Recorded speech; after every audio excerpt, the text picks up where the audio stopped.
You're listening to Spring River Chronicle. Audio on the go. First National Banking Company. Get checking that pays with Super Plus Checking at FNBC. Williford Library additional hours denied. Library main advocate asking for library to be open additional 3 hours per week. By Lauren Siebert, the Sharp County Library Board held its first quarterly meeting of the year January 4, to discuss the budget and the concerns of those who had requested to be added to the agenda for the meeting. Marilyn Bischoff, the Williford Library main advocate, attended in representation of the Williford Library. Bischoff was among the first to speak once the budget discussion had ended. According to Bischoff, the Williford Library is in need of extending their hours to serve the community. I feel that we're still being treated like second-class citizens, Bischoff said, that we cover as much territory and probably more territory for our services than Evening Shade and Cave City. They have 21 hours. We only have 18, that we really fought to get from our 12 we had in our old library, and now they will not grant us 3 more hours, to make us 21 hours like the other libraries.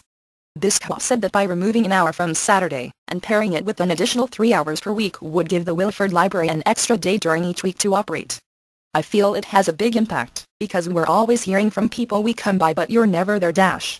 Bischoff noted, so consequently if we had 3 more hours, we could take 1 hour off of Saturday and make a 4-hour day, and be there in the morning on Wednesday.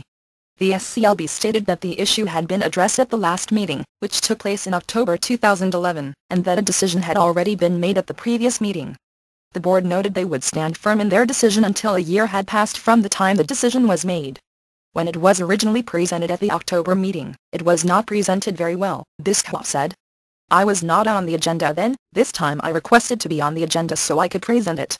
After hearing what the board had to say about her request, Bischoff stated that although the issue had been presented previously, it was not presented in the correct manner. It was given no more credence, and no more attention, and no more value then, than it was this time, and they had a whole lot more statistics this time.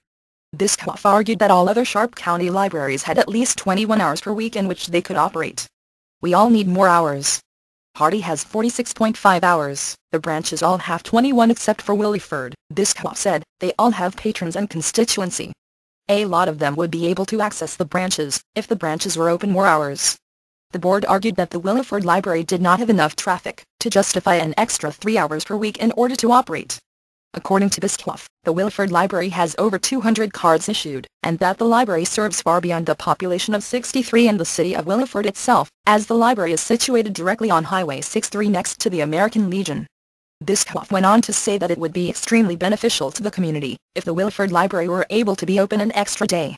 The SCLB stated that they had not received record of this, and that the Williford Library would remain at 18 hours per week until a year had passed from the time the initial decision was made, and that they would not allow it to be discussed again until that time.